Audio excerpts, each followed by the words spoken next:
એટલે દિક્ ક્રિયામાં ક્રમાંક કોણ કોણ છે અને ક્રમાંક કોણ કોણ નથી એ વસ્તુ શીખા. હવે યોગ ક્રિયાની વાત કરીએ કે આ જે દિક્ ક્રિયા છે એમાં આજ આપણે હમણાં જે ક્રિયાઓ છે એ લેશું અને પછી સાબિત કરશું કે આ જે 4 ક્રિયાઓ છે આપણે પ્લસ માઇનસ ગુણ્યા અને ભાગ્યા આ જે દિક્ ક્રિયાઓ છે એ માં આપણે યોગ આપણે ક્રમિક અને જૂથ એટલે આ જૂથના ગુણધર્મો કોણ ધરાવે છે જૂથના ગુણધર્મો કોણ ધરાવે છે તો કે દાખલો લઈએ કે 5 + 6 + 3 + 2 આવું એક મેં જૂથ પાડ્યું હોય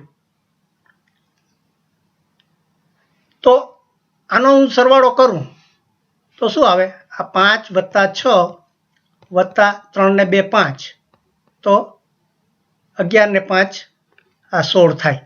હવે જો હું આને જૂથ બદલાવી નાખું કે આ 5 + 6 + 3 + 2 આમ કરું તો આનો શું જવાબ આવે તો કે 5 + 9 + 2 તો 9 14 ને 2 16 તો સરખો જ જવાબ આવે છે. એટલે આને હું જો બીજગણિતની ભાષામાં મૂકું કે આ a અહીંયાથી લખું કે a + b + c + d હોય તો એનો જવાબ મારે જો હું a પ્લસ આ b + c આ + d આ કરું તો પણ સરખા આવે તો કે યસ આપણે અહીંયા સાબિત કર્યું કે આ બંને જુદા જુદા આંકડા મૂકીને સાબિત કર્યું કે આપણે ગમે તે જૂથ બનાવીએ અને જો એનો આ સરવાળો આ જો સરવાળા હોય તો એ જૂથના નિયમને અનુસરે છે. સરવાળાની દિક્ ક્રિયા છે એ જૂથનો નિયમને લાગુ પડે છે એટલે કે એ જૂથમાં આવી શકે. હવે જો એવી જ રીતે આપણે બાદબાકીની સંખ્યા લઈએ કે આને હું આ જે જૂથ છે એને આ માઇનસ કરી નાખું. હવે જોઈએ આપણે એનો સરવાળો કરીએ તો કેવી રીતે થાય છે. અને આ દાખલામાં આપણે ખાલી જૂથ છે અને નેગેટિવથી માનીએ તો આ 5 + 6 આ -3 ને 2 5 બરોબર એટલે આનો જવાબ આ 5 એ 5 ઉડી જાય એટલે 6 આવે. હવે આને હું જૂથ બદલાવી નાખું કે 5 + 6 + 3 + 2 આવું જૂથ કરી નાખું તો શું થાય તો કે 5 + 6 માંથી 3 જાય તો 3 + 2 તો 5 ને 3 8 ને 2 10 એટલે આ બંને સરખા નથી થયા બરોબર ને. એટલે આપણે જે જૂથ ગમે તે પાડી નાખીએ બાદબાકીમાં તો એનો જવાબ સરખો નથી આવતો. એટલે એને બીજગણિતની ભાષામાં આપણે એમ મૂકી શકીએ કે a + b - c + d હોય તો a બરાબર આ સ્મોલ લેટર થાય તો a બરાબર આ નથી થતું કે a + b - c આ + d એ જવાબ સરખો નથી આવતો. એટલા માટે બાદબાકી છે એ જૂથના ગુણધર્મો નથી ધરાવતી. એવી જ રીતે આપણે જો ગુણાકાર જોઈએ કે આ 3 ગુણ્યા આ 2 ગુણ્યા 5 ગુણ્યા 2 આવી સંખ્યા છે તો આનો જવાબ શું આવે કે 3 ગુણ્યા 10 ગુણ્યા 2 એટલે 30 ને 2 60. હવે આને હું જૂથ બદલાવી નાખું કે 3 ગુણ્યા 2 ગુણ્યા 5 ગુણ્યા 2 એનું જૂથ 5 ને 2 નું જૂથ હું કરી નાખું તો શું થાય તો કે 3 દુ 6 ગુણ્યા 5 દુ 10 તો આ પણ 60 થાય. તો આ બંને સરખા થયા. એટલે બીજગણિતમાં આપણે એમ મૂકી શકીએ કે A ગુણ્યા B ગુણ્યા C ગુણ્યા D હોય તો એના બરાબર આ ગમે તે જૂથ કરી શકીએ આપણે. એટલે કે A ગુણ્યા B અને આ જૂથ C ગુણ્યા D આ હોઈ શકે.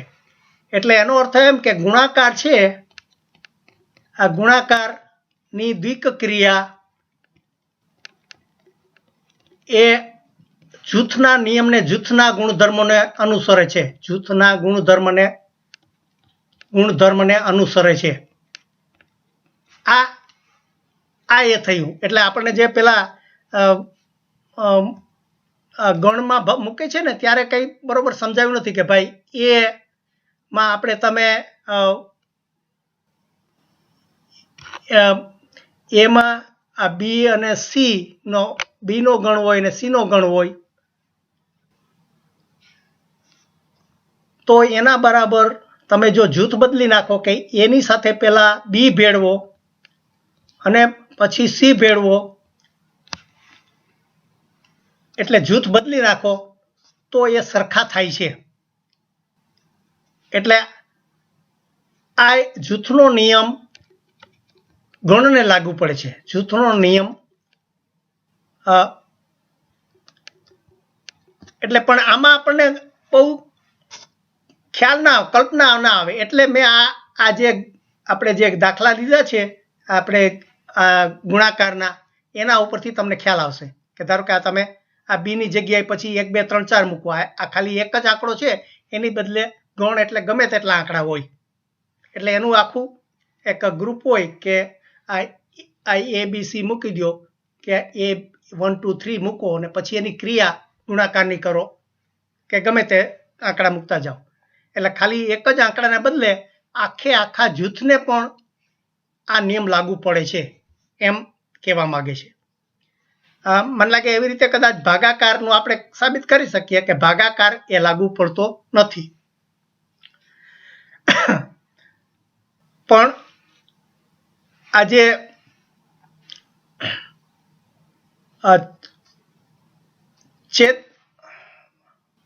મને લાગે હવે આપણે પેલાનું જુદું લેશું. આ યોગ ગણના જ આટલા નિયમો લઈ લીધા. હવે છેદ ગણના પણ એવી જ રીતે જુદા નિયમો આવે છે. એ મને લાગે આપણે કદાચ જુદા લેશું કે જો આ છેદ ગણ છે એ બતાવ્યું છે કે આ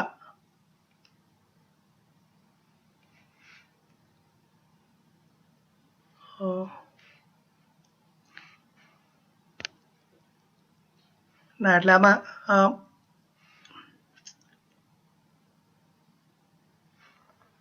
પછી જો આ યોગ ગણ અને છેદ ગણ બંને સાથે કરે છે એ મને લાગે કાલે આપણે લેશું.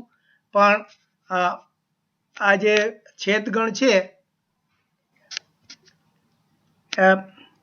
છેદ ગણની દ્વિક ક્રિયા એટલે અને જૂથના નિયમને પણ લાગુ પડે છે. એટલે જો અહીંયા આ જે બતાવ્યું છે કે A અને B નો છેદગણ લ્યો તમે,